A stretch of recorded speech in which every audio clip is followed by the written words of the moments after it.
गीता में अर्जुन को स्वयं भगवान कह रहे हैं कि उस परमेश्वर की शरण में जा, उसके लिए उन संतों के पास जा जो तत्वदर्शी हो। इसी प्रकार हजरत मोहम्मद को उनका अल्लाह कह रहा है कि कोई और पूर्ण परमात्मा है, उसको पाने के लिए उन तत्वदर्शी संत की तलाश कर। वो प्रभु कौन है, ये जानने के लिए कृपया अवश्य सुनिए जगत गुरु तत्वदर्शी संत रामपाल जी महाराज के अमृत वचन।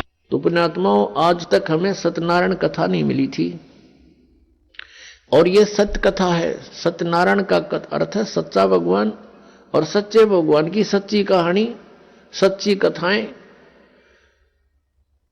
तो प्रसंग चल रहा है कि परमात्मा ने बताया कि तुम जब तक जन्म और मृत्यु के अंदर हो, सुख नहीं हो सकता, शांति नहीं हो सकती। अब इंद्र सोचता है ब्रह्मा विष्णु महेश सुखी होंगे। अब इन ब्रह्मा विष्णु महेश की आप देख रहे हो, श्री राम की, श्री विष्णु जी की, श्री कृष्ण जी की कैसे दुर्गति हुई। श्री कृष्ण यानी ब्रह्मा विष्णु महेश सोचते हैं कि परमात्मा कोई और है, हम सुखी नहीं हैं। अब प्रसंग चल रहा है कि सत्यनारायण कथा जो है, सत्यनारायण का अर्थ है अविनाशी परमात्मा। ब्रह्मा विष्णु महेश ये सत्यनारायण नहीं है। श्री विष्णु जी को हम सत्यनारायण जानकर किसकी कथा सुना और सुनाया करते थे, सुनते और सुनाते थे। आपको दिखाते हैं कि श्री ब्रह्मा जी, श्री विष्णु जी, श्री शिव जी ये सत्यनारायण नहीं थे, अविनाशी भगवान नहीं थे, ये नाशवान थे, इनकी जन्म मृत्यु होती थी। एक झलक दिखाएंगे आपको, समझदार को संकेत बहुत होता है। देखिएगा श्रीमद् देवी भागवत, श्रीमद् देवी भागवत गीता प्रेस गोरखपुर से प्रकाशित है। ये इसके संपादक हैं हनुमान प्रसाद पोदार, चिमनलाल गोस्वामी। ये कहां से मुद्रित है? प्रकाशक एवं मुद्रक हैं गीता प्रेस गोरखपुर, गोविंद भवन कार्यालय कोलकाता का संस्थान। इसका एक थोड़ी सी झलक दिखाते हैं। 123 पृष्ठ, तीसरा स्कंध, 123 पृष्ठ है। ये तीसरा स्कंध है। भगवान विष्णु, श्री विष्णु जी अपनी माता दुर्गा की स्तुति करते हुए बता रहे हैं, तुम शुद्ध स्वरूपा हो, ये सारा संसार तुम इसे उद्भासित हो रहा है। मैं ब्रह्मा और शंकर हम सभी तुम्हारी कृपा से विद्यमान हैं। हमारा आविर्भाव और तिरोभाव हुआ करता है। आविर्भाव माने जन्म और तिरोभाव माने मृत्यु। हमारा तो जन्म और मृत्यु हुआ करता है। केवल तुम ही नित्य हो, जगत जननी हो, प्रकृति और सनातनी देवी हो। ये प्रकृति दुर्गा को कहते हैं, ये भी ध्यान रखना, ये गीता जी में काम आओगा आपका।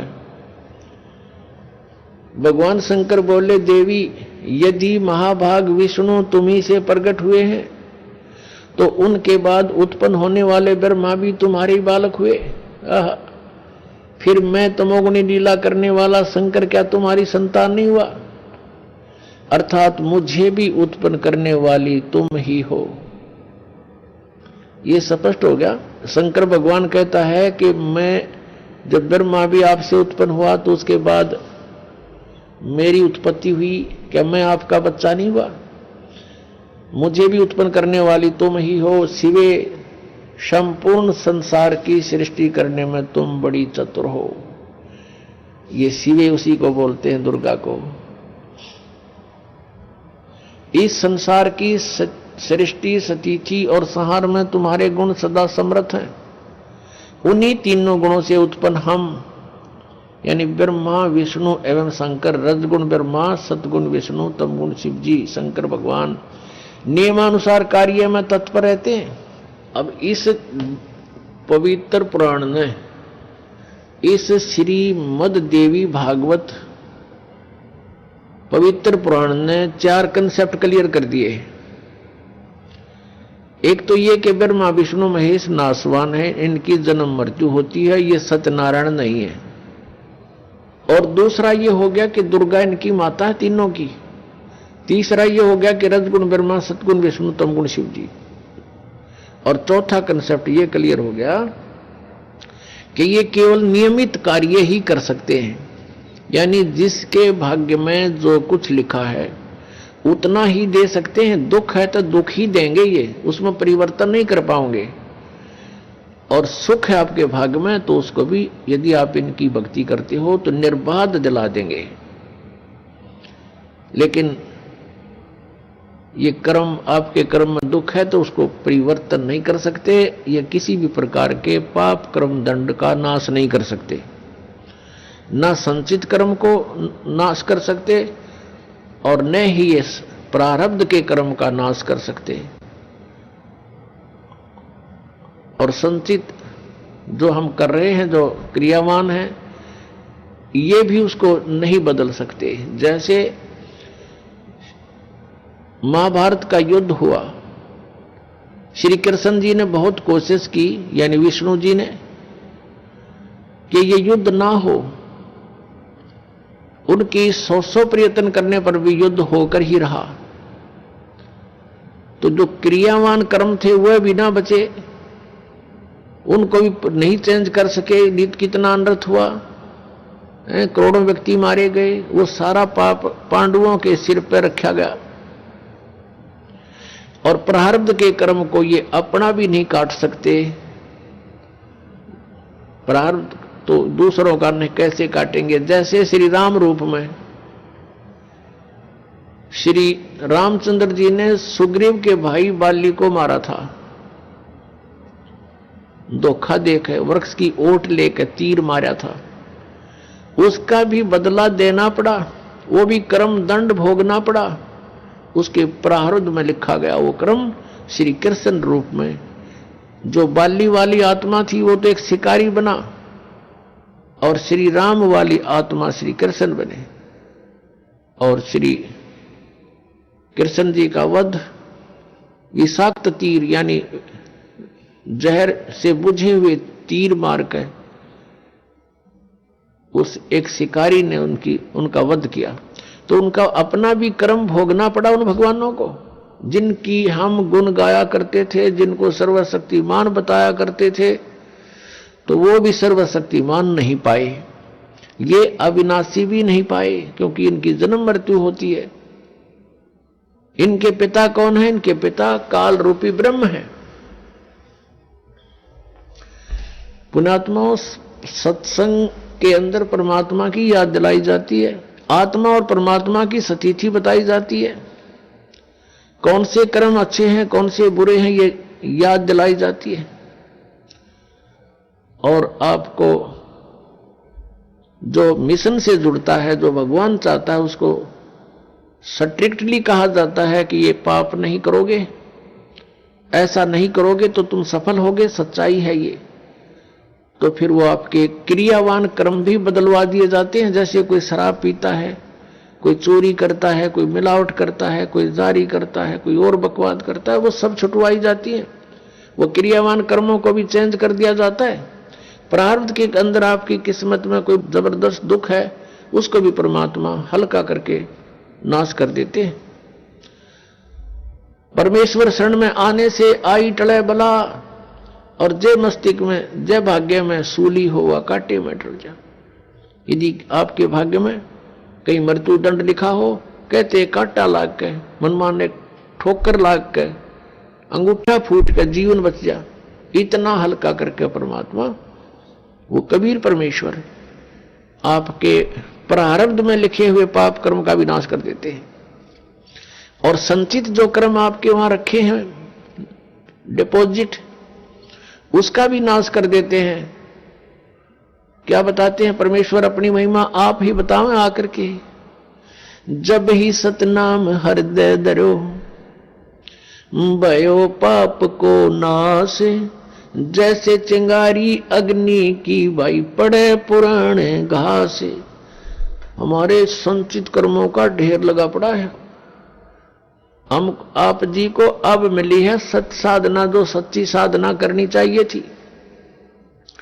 इस सत्य साधना को ना करके हम जितने भी क्रियाएं करते थे वो शास्त्र विधि को त्याग कर मनमाना आचरण था, वो भगवान के विधान के विपरीत था।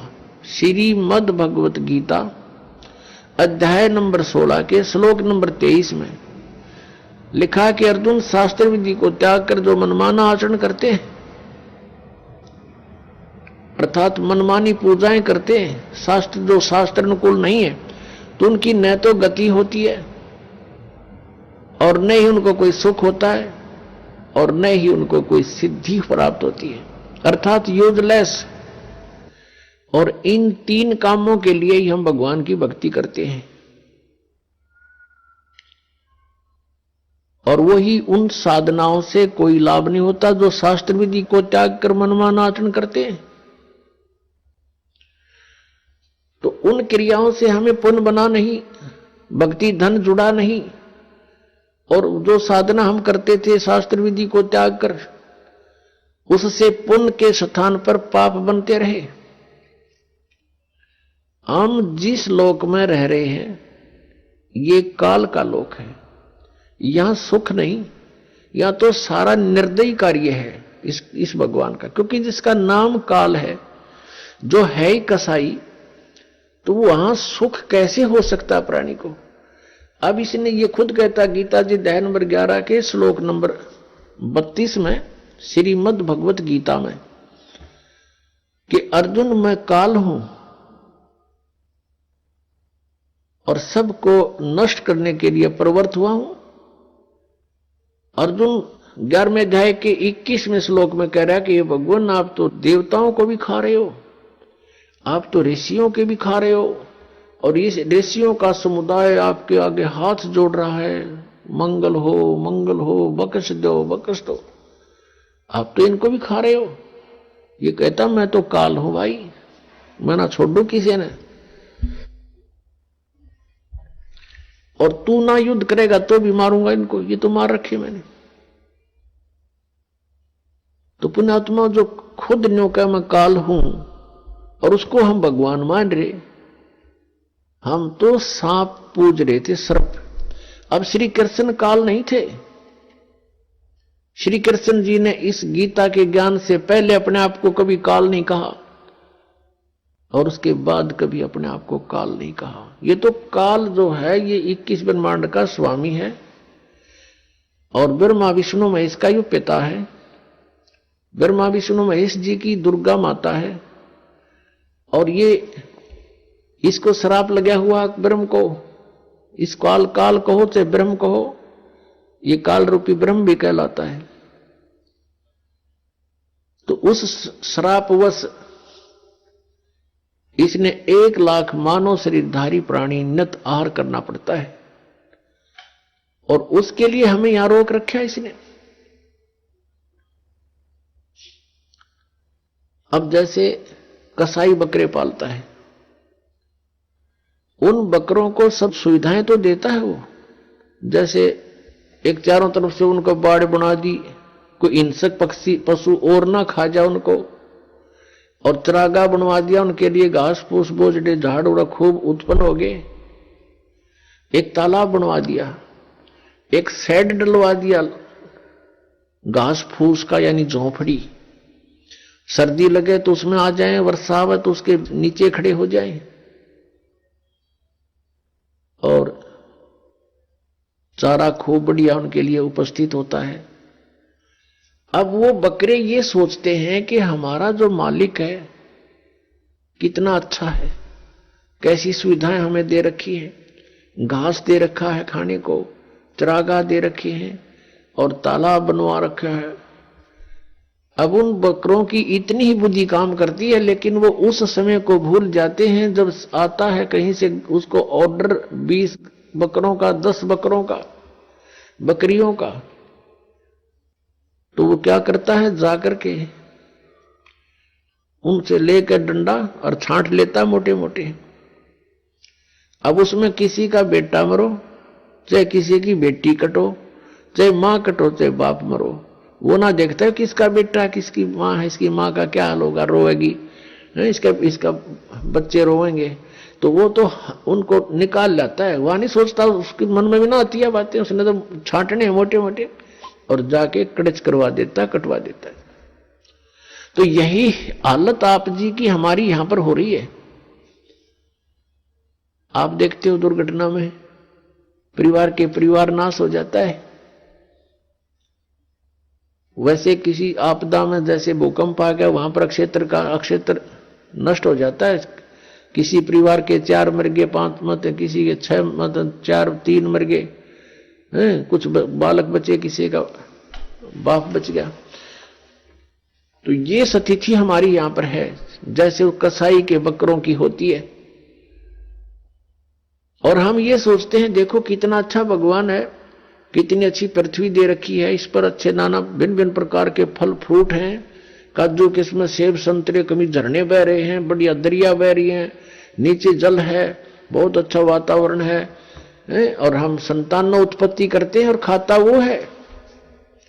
लेकिन हम सोच नहीं पाए कि ये हो क्या रहा है, ये क्या हो रहा हमारे साथ, क्योंकि हमारी बुद्धि इतनी कमजोर बना दी इसने, और ऐसा शरीर में हमें फिट कर दिया कि हम ज्यादा सोच नहीं सकते। इसमें कभी कुछ हो रहा है, कभी कोई बीमारी या टेंशन, 100 प्रकार की समस्या इसके अंदर। तो ये ज्ञान भगवान ने आके बताया कि तुम यहां इस काल के लोक में रह रहे हो और यहां तुम सुख खोज रहे हो। तो प्रसंग चल रहा है कि ये पाप कर्म का नाश नहीं कर सकते और ये खुद भी दंड भोगते हैं। ब्रह्मा विष्णु महेश के पिता हैं ये काल भगवान,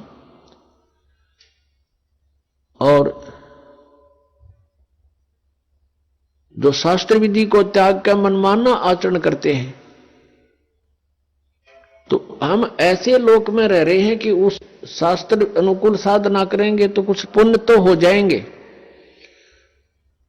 लेकिन पाप भी पैरेलल होंगे तो वो अलग से लिखे जाते हैं। जब तक हम परम पूज्य कबीर देव परमेश्वर की शरण में नहीं आते, और वो भी परम संत के माध्यम से, नकली संतों से भी परमात्मा से कनेक्ट नहीं हो सकोगे, चाहे वो कबीर पंथी भी कहलाते हैं, क्योंकि उनके पास वो मंत्र नहीं है जिससे परमात्मा हमें लाभ दे सकता है।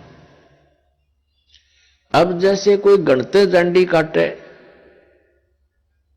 तो को प्रॉपर वे थोड़ा ही है, वो तो बकवाद है। डंडी काटनी है तो तिखा कुआड़ा चाहिए, कट्टा कट कर दे 1 घंटे में साफ है, और उस गणका लगा रहो चाहे 10 दिन तक कंडे मोर वाले। तो साधन ठीक हो परमात्मा के पाने का, परमात्मा मिलेंगे। तो प्रसंग चल रहा है कि जिस लोक में हम रह रहे हैं ये ऐसे निर्दयी का लोक है। आप यहां अपने पेट के लिए जा रहे हो, जाना पड़ता है, रास्ते में कीड़ी मकोड़ी ना जाने कितने जीव जंतु आपके पैरों के नीचे कुचले जाते हैं, और ये पता भी होता है, और फिर भी नहीं बचा जा सकता हमसे। परमात्मा कहते पृथ्वी ऊपर पग जो धारे, और करोड़ जीव एक दिन में मारे। अब कहने का भाव यह है कि जो हम साधना करते थे शास्त्र विधि को त्याग कर, उनसे पुण्य तो कोई बना नहीं था, क्योंकि वो शास्त्र विरुद्ध होगी, और पाप अपने आप बने थे। जैसे 1 एकड़ जमीन है, यानी कोई 2-4 एकड़ जमीन है, उस जमीन में, उस पृथ्वी पर यदि उस जमीन से हम कुछ लाभ लेना चाहते हैं, जैसे कणक उगाना चाहते हैं, गेहूं चना बाजरा ज्वार कोई भी फसल हम बनाना चाहते हैं, तो उसके लिए हमने एक विशेष प्रयत्न करना पड़ेगा। वो घास पहले वाला काटना पड़ेगा, उसमें कोई झाड़ बोझड़े उग गए हैं वो काट काट के बाहर करने पड़ेंगे, और फिर हल से ट्रैक्टर से यानी परिश्रम करना पड़ेगा और पैसे लगाने पड़ेंगे। अपनी मेहनत से, मजदूरी से या पैसे से उसकी गुड़ाई करनी पड़ेगी, फिर बीज डालना वो भी पैसा, यानी बीज जो डालेंगे, चाहे मोल लाकर डालेंगे या अपने घर से डालेंगे, तो वो भी पैसा ही लग रहा है।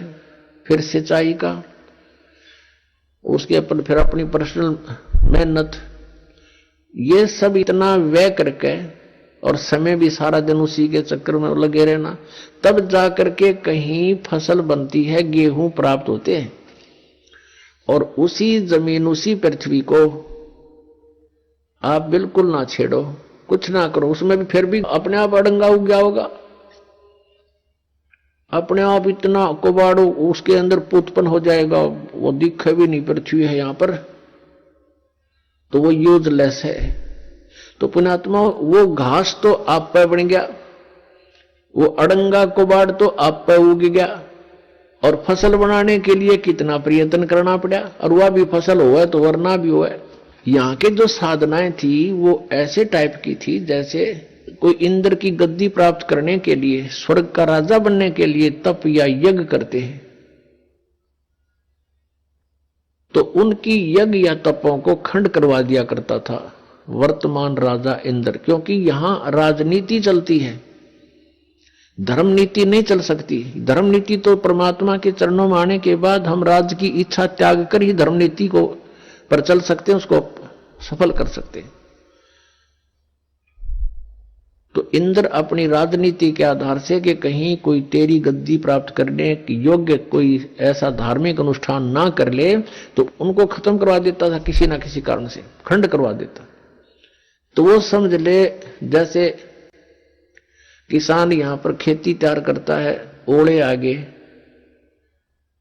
या वर्षा फ्लड आ गई, हो गया नाश बने बनाए का, या आग लग जा बनी बनाई फसल गेहूं का।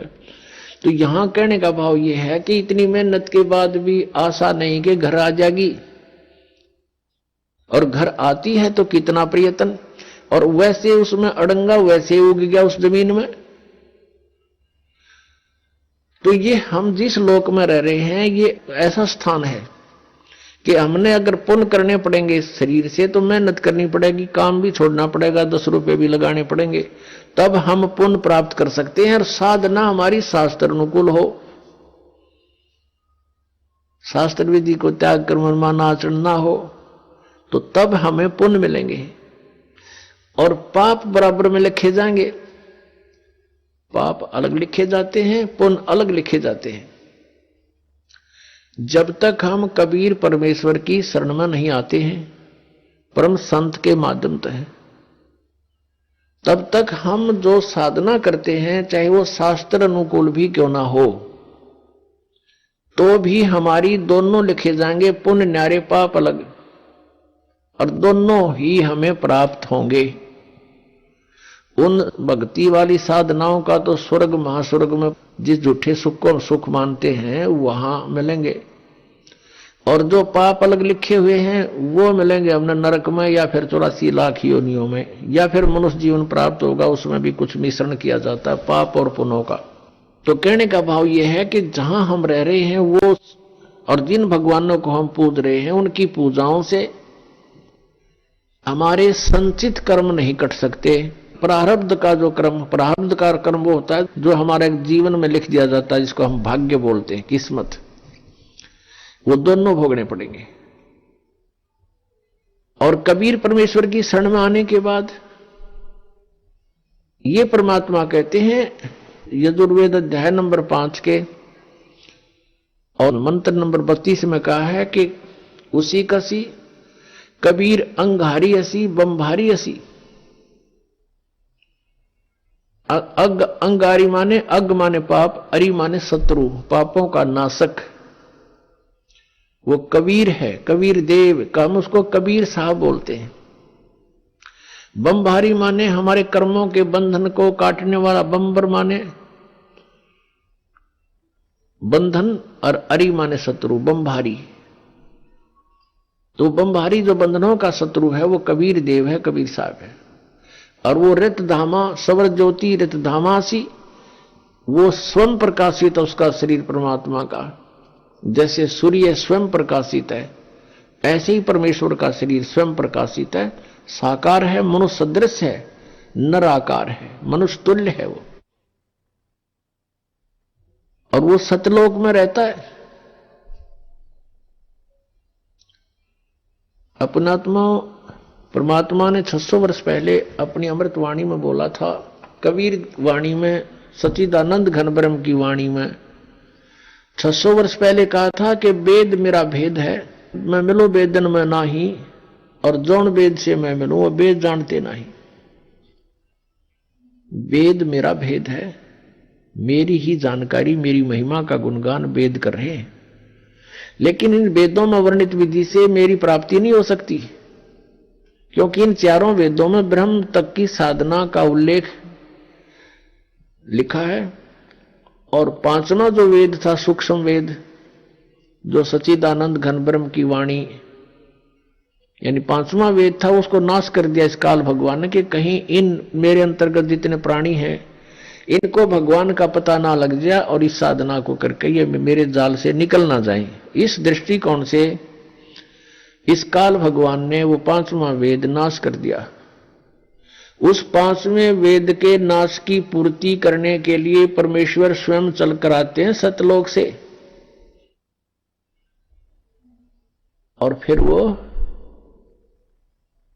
जानकारी देते हैं खुद आकर के। वो कहलाती है सच्चिदानंद घन ब्रह्म की वाणी। श्रीमद् भगवत गीता अध्याय नंबर 4 के श्लोक नंबर 32 में कहा है कि अर्जुन, जो 25 से लेकर और 31 तक जिन मंत्रों के श्लोकों में जो व्याख्या है, कोई तो योगासन करता है, कोई देवताओं की पूजा करता है, कोई तीक्ष्ण अहिंसावादी बनकर मुंह पर पट्टी बांध कर नंगे पैरा घूमता है, कोई जीव इंसाना हो जाए ऐसी साधनाएं करते हैं, कोई स्वाध्याय ही करता है, कोई केवल अपने श्वास उश्वास पर ध्यान देता है कि श्वास बाहर जाता है, वो श्वास अंदर आ जाता है, इस पर देखते रहो, बस यही क्रियाएं हैं, यही साधना है।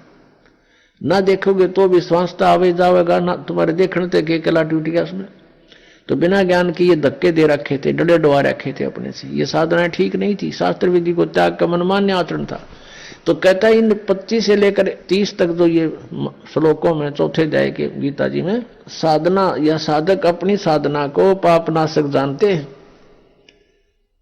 और इसलिए वो कर रहे हैं। एक दिन उनको ये पता लग जाए गलत है, तुरंत छोड़ देंगे वो।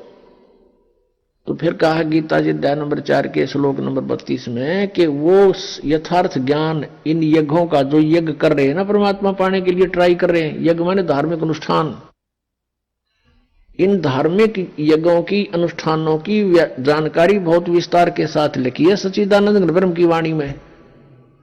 ब्रह्मणे मुखे यानी उस परमात्मा ने अपने मुख से आकर बोली है उस वाणी में, वो यथार्थ ज्ञान लिखा हुआ है। अपनात्मा वो है सच्चिदानंद घन ब्रह्म की वाणी, कबीर वाणी। और परमात्मा कहते हैं ये चारों वेद मेरी ही महिमा का गुणगान कर रहे हैं, लेकिन मैं इन वेदों में वर्णित विधि से प्राप्त नहीं हो सकता। आपको दिखाते हैं यजुर्वेद, यजुर्वेद अध्याय नंबर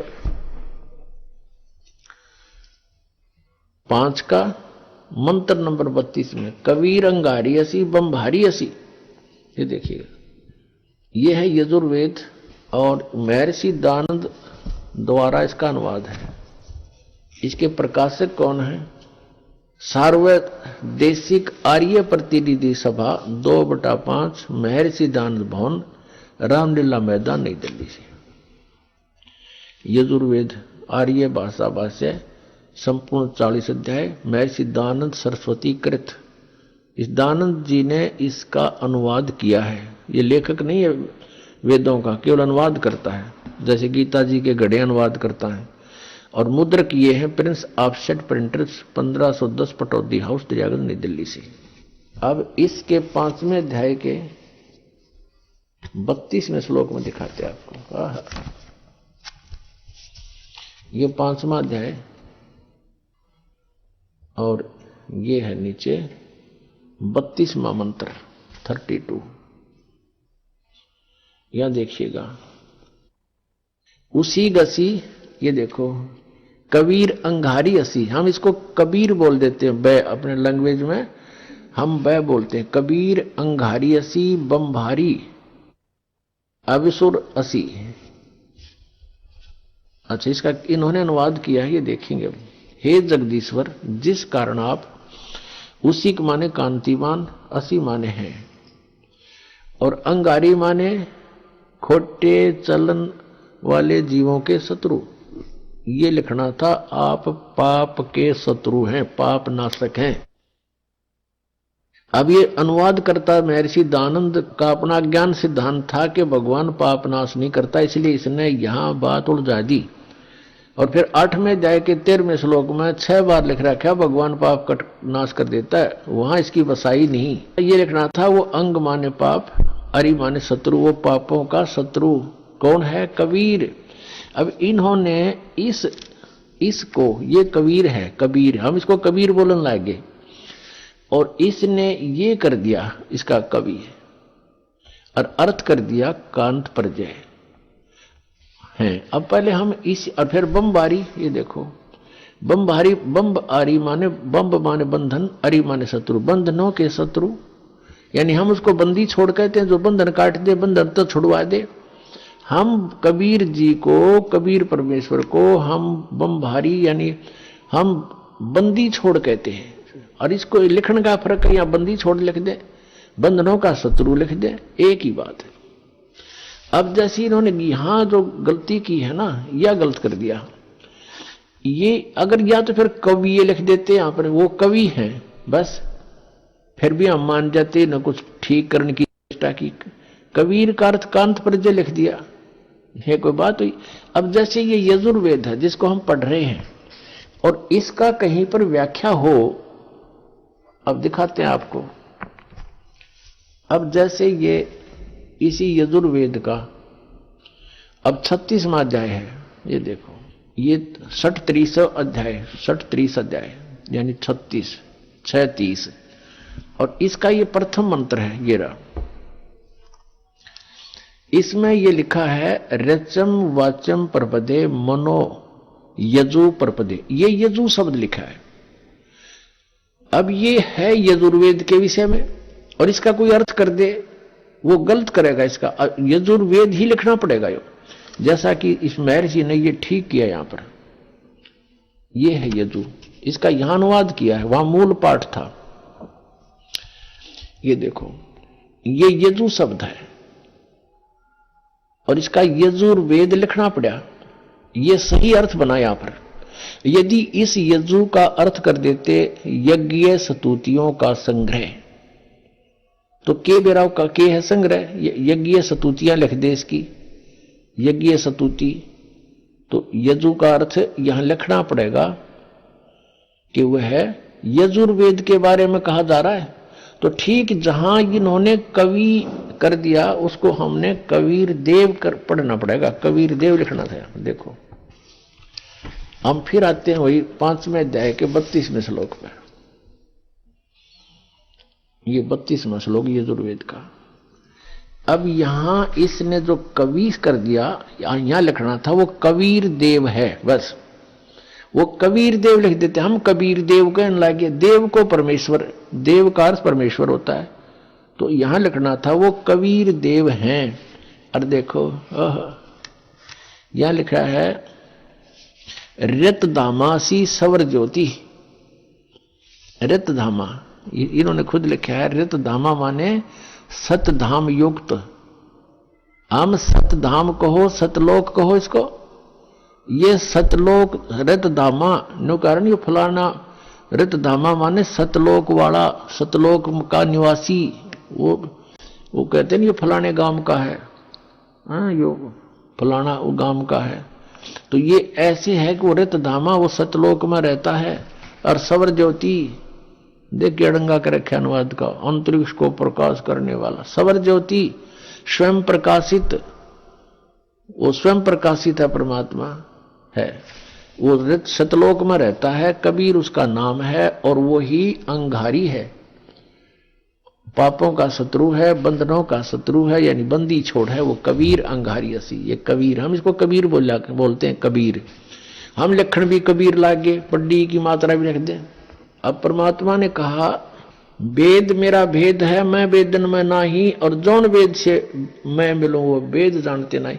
ये देखिएगा ऋग्वेद भाषा भाष्य द्वितीय भाग, ये कहां से प्रकाशित है?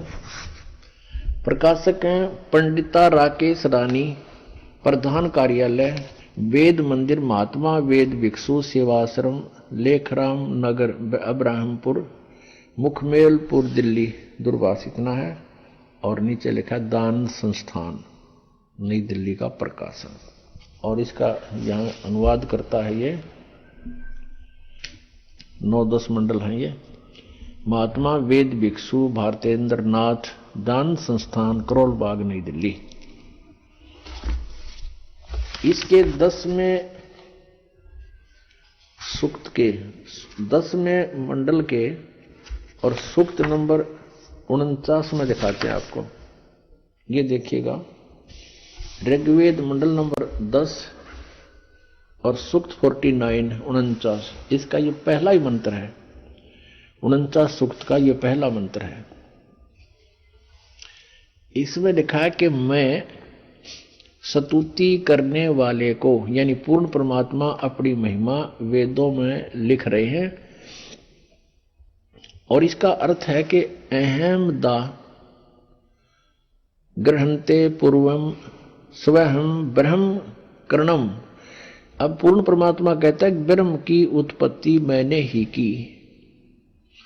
अब यहां देखो इनका अनुवाद देखें।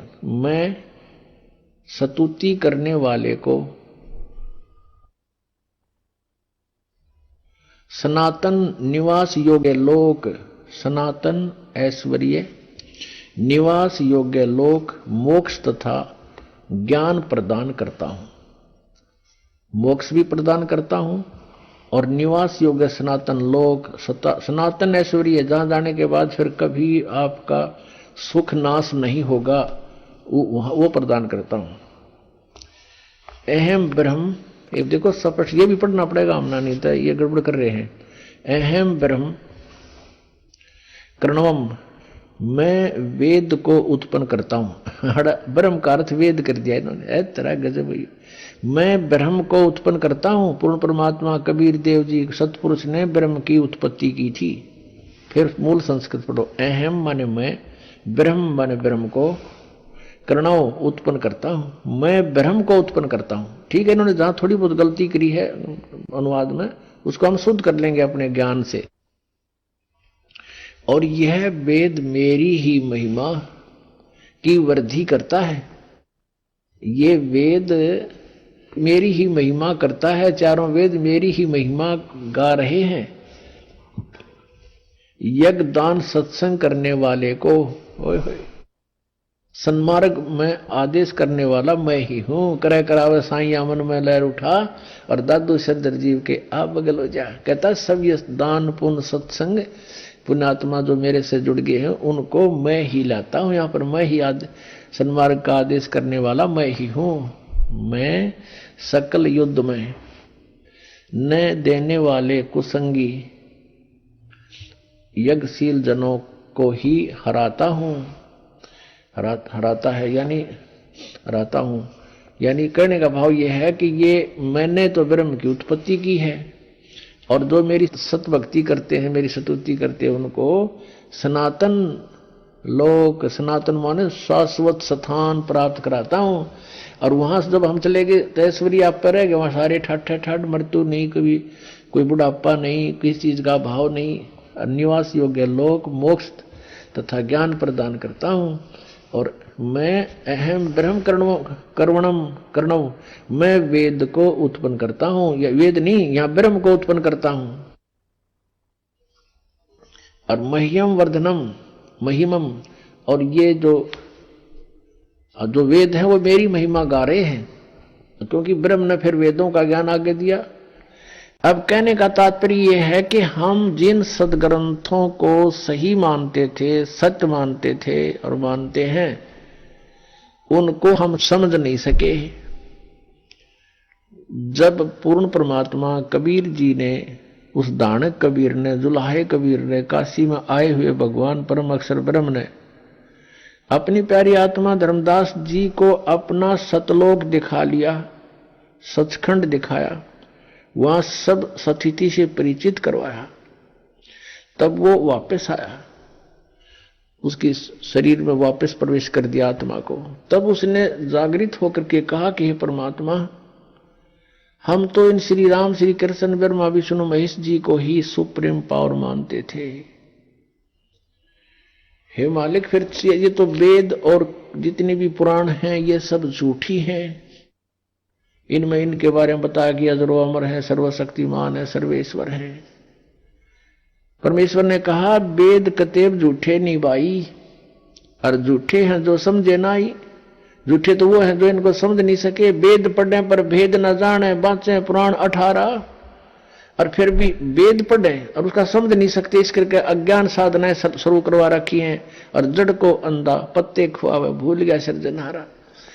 भगवान पर तुलसी के पत्ते चढ़ावे, फल फूल चढ़ावे मूर्ति के ऊपर, कहते सृजनहार को भूल गए तुम। तो इन वेदों में परमेश्वर की महिमा है। ये भी धीरे धीरे आपके समक्ष यथार्थ अनुवाद आओगा। पहले तो आप जी को ये जो ना दृढ़ करना चाहता है ये दास, कि आप जी ये समझें कि जो भी दास बोल रहा है वो सारी सच्ची है। उसके बाद ये दास इन वेदों का जितना आवश्यक है उनका अनुवाद करेगा।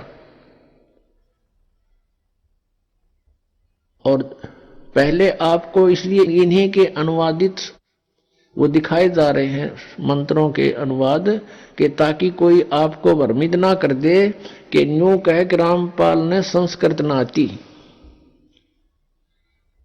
और ये महर्षि दानंद के अनुयायी आचार्य ये संस्कृत के गाता थे। महर्षि भी दानंद भी विद्वान पुरुष था, संस्कृत का गाता था।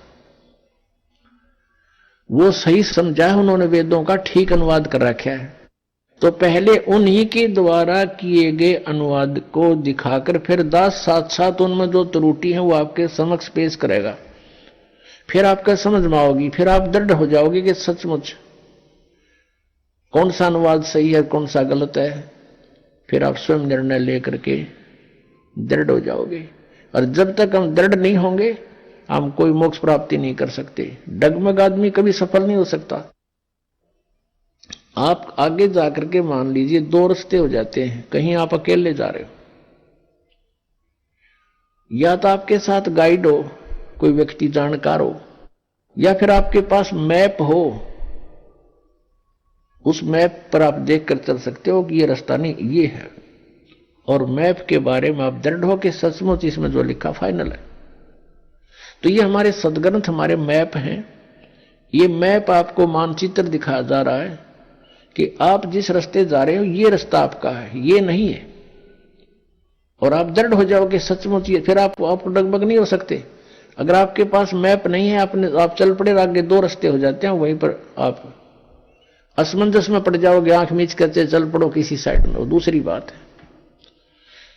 तो ऐसे इन सदग्रंथों का आपके रूबरू कराना ये दास अनिवार्य समझता है।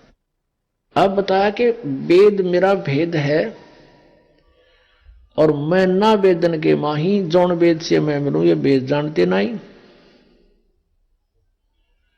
अब जैसे गीता जी अध्याय नंबर 4 के श्लोक नंबर 32 में कहा कि वो परमात्मा ने अपने मुख कमल से जो वाणी बोली, सच्चिदानंद घन ब्रह्म ने, यानी उस परम अक्षर ब्रह्म ने जो अपने मुख से वाणी बोली, उसमें बहुत विस्तार के साथ इन धार्मिक अनुष्ठानों की जानकारी दे रखी है। उसको चौथे अध्याय के 34वें श्लोक में श्रीमद् भगवत गीता में कहा कि गीता ज्ञानदाता ये काल श्री कृष्ण जी में बढ़कर बोल रहा है, इसमें प्रवेश करके बोल रहा है कि उस ज्ञान को तू, वो तत्व ज्ञान है, उस ज्ञान को तू तत्वदर्शी संतों के पास जाकर समझ।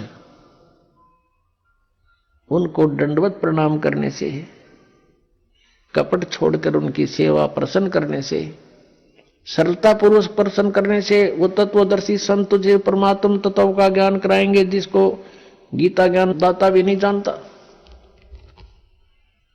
वो तत्व ज्ञान है जो सच्चिदानंद घन ब्रह्म की वाणी में है, और सच्चिदानंद घन ब्रह्म के मुख से निकली है।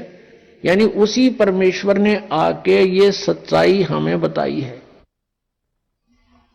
कि तुम कौन हो, तुम कहां से आए हो, कौन परमात्मा है, तुम साधना क्या करते हो।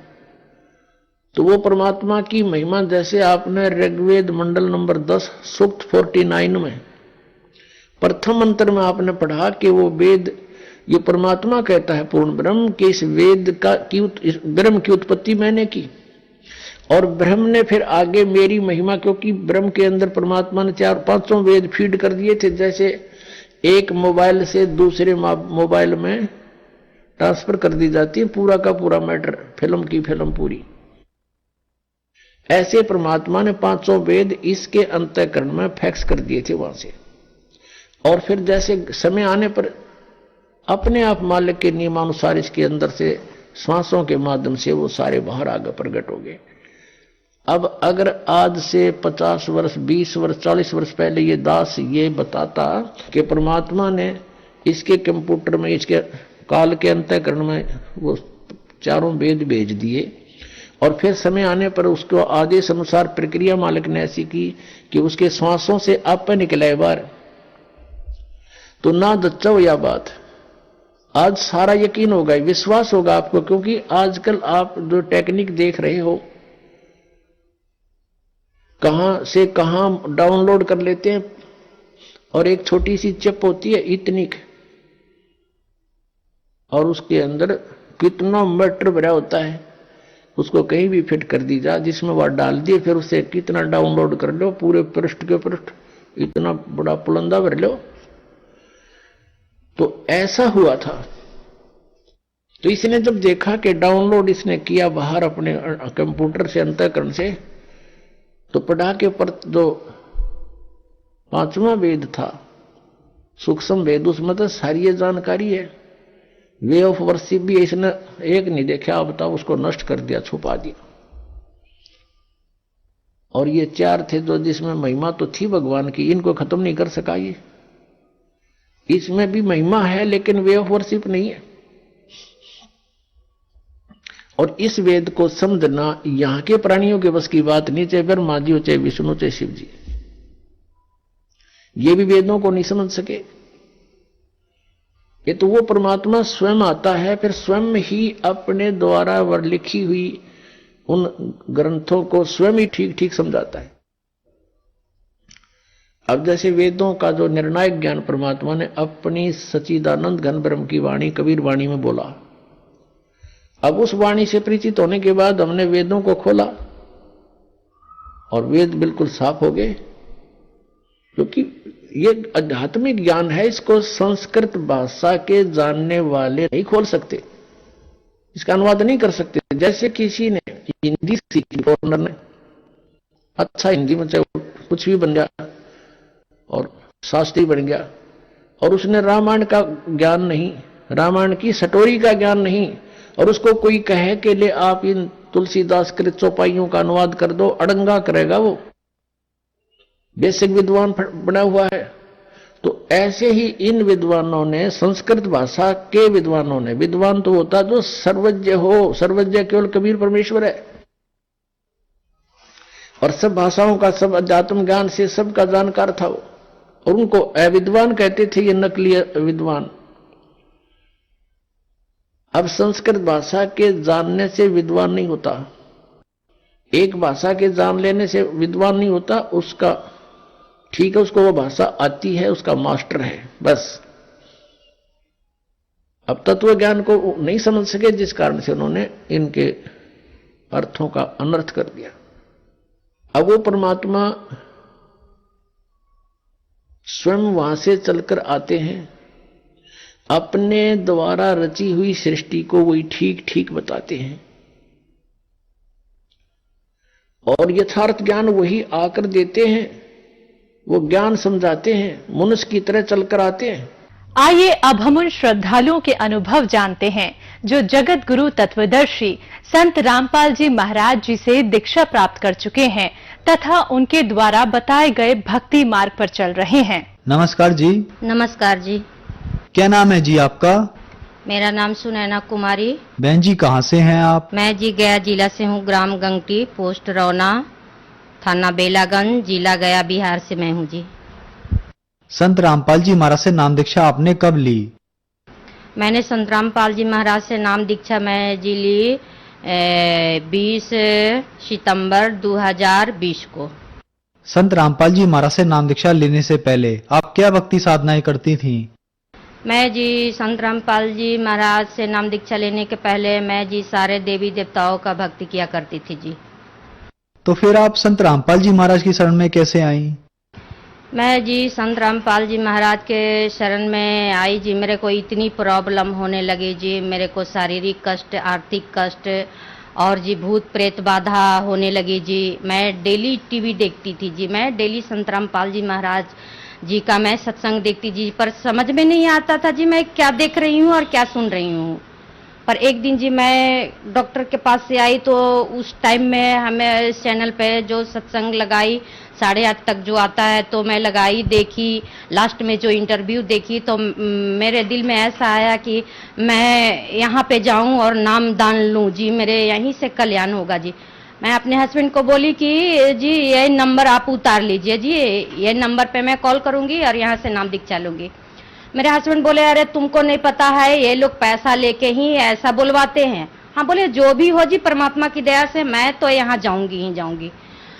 मैं जी क्या बताऊं आपको जी, सर जी मेरे को पैर से चला नहीं जाता था जी, मैं घुटना टेक टेक के चलती थी, लैट्रिन बाथरूम सारा कुछ जी, मेरे हड्डी टेढ़ हो गई थी जी मेरे बीमारी से, अर्थराइटिस प्रॉब्लम से।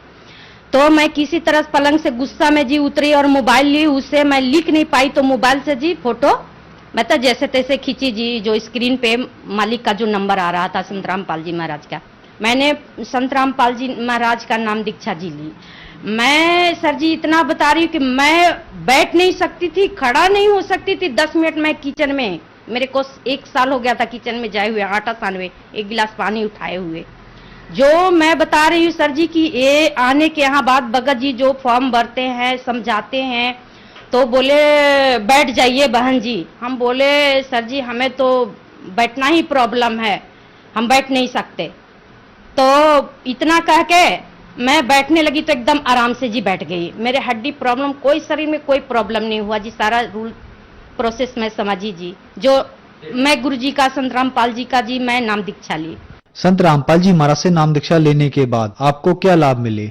जी बहुत सारे लाभ मिले जी। मेरे शारीरिक कष्ट जो थे, मेरे को पहले से सोराइसिस थी जी, अर्थराइटिस थी, मेरे को कान बहता था जी, मेरे को ग्लैंड टीबी था जी, मेरे को माइग्रेन था जी, मेरे जितने बॉडी का अंग है जी उतने बीमारी मेरे को थी। डॉक्टर बोले कि अगर आपको ठीक होना है या स्वस्थ रहना है तो पूरे लाइफ दवा तो खानी पड़ेगी जी, हम कोई गारंटी नहीं लेंगे कि दवाई खाओगे तो आप ठीक हो पाओगे। तो हमने डॉक्टर से भी कुछ क्वेश्चन किए जी कि जब हमने पैसा दे रहे हैं, दवा ले रहे हैं, तो आपसे ही हम पूछ सकते हैं ना कि सर जी हम ठीक हो सकते हैं या नहीं हो सकते हैं। तो डॉक्टर बोले कि इसका गारंटी मैं नहीं दूंगा जी, मैं दवा तो आपको खानी है, तो आप समझना ठीक हम हो रहे हैं या नहीं हो रहे हैं। मैं तो इस बात से चिढ़ जाती थी जी कि दिखा भी रही हूँ, पैसा भी दे रही हूँ, फिर भी डॉक्टर गारंटी नहीं ले रहे हैं कि आप ठीक होगे कि नहीं होगे। जी मैं जब डॉक्टर के यहाँ से आई तो गया में नामदान केंद्र जो है, संत रामपाल जी महाराज का नामदान केंद्र जो है, वहाँ आई जी। संत रामपाल जी महाराज से जी सारा मैं जब भी दंडवतम करती थी, मैं गुरु जी को मन में कहती थी कि मालिक संत रामपाल जी महाराज मेरे को इतनी शरीर में दिक्कत है कि जितनी मेरी शरीर में अंग है उतना ही प्रॉब्लम मालिक। वहाँ सारा अपना प्रॉब्लम सुनाई कि हमको अर्थराइटिस है, मेरा हड्डी टेढ़ हो गया है। तो यहाँ आश्रम के जो भगत लोग जो हैं वो बताए कि माता जी, बहन जी आप नाम दीक्षा लीजिए, परमात्मा दया करेंगे, आप ठीक हो जाएंगे। तो बंदी छोड़ संत रामपाल जी महाराज की दया से हम नामदान लिए और मेरी सारी बीमारी जी ठीक हो गई। परमात्मा की दया से परमात्मा रजा किए कि मैं आज उठ बैठ सकती हूँ, चल सकती हूँ, किचन में भी सारा काम कर लेती हूँ। लैट्रिन बाथरूम जी हम घुसक घुसक के चलते थे, आज संत रामपाल जी महाराज की दया से आज सारा कुछ काम जी हम खुद से कर लेते हैं जी। ये जी देखिए मेरी सोराइसिस की रिपोर्ट है, जो डॉक्टर ने बताई थी कि पूरे लाइफ आपको दवा खानी पड़ेगी। ये जो है आपका लीवर से प्रॉब्लम है और जी पूरे लाइफ दवा खानी होगी, नहीं तो और भी बीमारी होगा। ये जो नामदान जब लिए सर जी तो नामदान संत रामपाल जी महाराज से नामदान लिए तो मेरी ये जो अर्थराइटिस बीमारी है, सोराइसिस, वो संत रामपाल जी महाराज की दया से जी ठीक हो गई। जो महीने का 10,000 का दवा खाते थे जी, 15,000 का दवा खाते थे, मेरे हस्बैंड बोलते थे कि जो मैं कमाती हूँ वो तो तेरे दवा ही में खर्चा होता है, तो तेरे बच्चे पढ़ेंगे कहाँ से, फीस कहाँ से होंगे, किराया भाड़ा कहाँ से हम देंगे जी। बहुत तबाह थे। वो संत रामपाल जी महाराज हमें ठीक कर दिए। ये सोराइसिस बीमारी होती है जी, कुष्ठ रोग जैसा, जैसे ऊपर का चमड़ी जो निकलता है सर जी, और रेड सा होता है, उसमें इचिंग बहुत ज्यादा होता है, उस टाइप का होता है जी। मेरे पूरे बॉडी में अभी भी दाग है जी। ये सब देखिए सर जी, अभी भी मेरे को दाग है बहुत बहुत सारे जगह जी, अभी भी बहुत सारे दाग है जी, शरीर में बहुत सारे हैं। वो संत रामपाल जी महाराज की दया से जी ठीक हो गई जी ये सोराइसिस बीमारी। और एक बीमारी जी है अर्थराइटिस की, वो भी सर जी आपको दिखा रही हूँ। ये देखिए, यहाँ गया हमें दिखाए थे हम, ये फरासत हुसैन डॉक्टर, जो सबसे मतलब अच्छे डॉक्टर जो हड्डी का हैं, उनसे दिखाए थे जी। ये मेरे हड्डी जो है ना जी सर जी, अर्थराइटिस से ये पूरा निकलने लगा था। ये घुटना का, दोनों पैर का, ये हाथ का टेढ़ा ऐसे हो गया था जी, लूला लंगड़ा की तरह। अभी भी है जी, देखिए थोड़ा सा है जी। परमात्मा की दया से एकदम ठीक हुई जी, अंगुली मेरी बराबर में आने लगी जी। और परमात्मा बंदी छोड़ संत रामपाल जी महाराज की दया से जी एकदम ठीक हो गई जी। ये है अर्थराइटिस की। और सबसे लास्ट का जो है ये सब रिपोर्ट है जी, ये रिपोर्ट करवाए जी। ये रिपोर्ट में देखिए जी, मेरे डॉक्टर बोले कि आपका जो है ये आना चाहिए, आपको 73 आनी चाहिए आपको है जी यूरिक एसिड। तो यूरिक एसिड मेरा 130 बढ़ा हुआ था जी। इसमें संत रामपाल जी महाराज के दया से नाम दीक्षा लेने के बाद जी मेरी जितनी होनी चाहिए थी जी उतना हो गई जी। और ये हो गई जी, एक्सरे हो गई जी। ये एक्सरे में डॉक्टर बोले थे जी कि ये आपका जो ये है, ये आपका जो घुटने का जो ग्रीस होती है जी, वो ग्रीस आपका खत्म हो चुका है। मेरा घुटना जो है जी कटर चलने के बाद एक डेग भी चलते तो कटर करता था जी, चल नहीं पाते थे, लगता जैसे हड्डी चूर हो गया है अंदर में। उस तरीके से जी देखिए कितना गैपिंग है। वो डॉक्टर बोले कि पूरा ग्रीस आपका खत्म हो चुका है, हम 1 साल दवा करेंगे, उसके बाद आप बताओगे कैसा है, उसके बाद फिर हम घुटना का दूसरा इलाज करेंगे। फिर उसके बाद में जी संत रामपाल जी महाराज के नाम दीक्षा लेने के बाद जी मेरे वो भी प्रॉब्लम खत्म हो गई जी। मेरे धीरे धीरे परमात्मा ग्रीस भरते जा रहे हैं जी। मैं मतलब 100 डेग जी, 200-500 डेग जी चल लेती हूँ तो कोई हमको प्रॉब्लम नहीं होती है जी, परमात्मा की दया बंदी छोड़ संत रामपाल जी की दया से जी।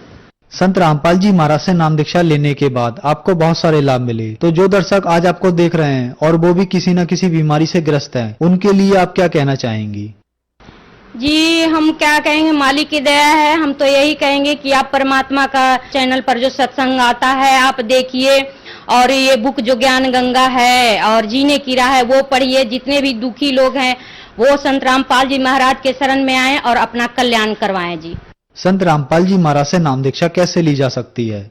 संत रामपाल जी महाराज जी से नाम दीक्षा लेने का बहुत सरल उपाय है जी। चैनलों पे जी गुरु जी का सत्संग आता है, उसके नीचे जी पीली पट्टी जो चलती है जी, तो 2, 4, 5 जो नंबरें जो आती है जी, चलते रहती है जी, वो नंबर से वो अपना उतारे और उसे फोन करें और संत रामपाल जी महाराज से नाम दीक्षा अपने नजदीकी सेंटरों से नाम दीक्षा जाके प्राप्त करें जी। धन्यवाद जी। सत साहिब जी।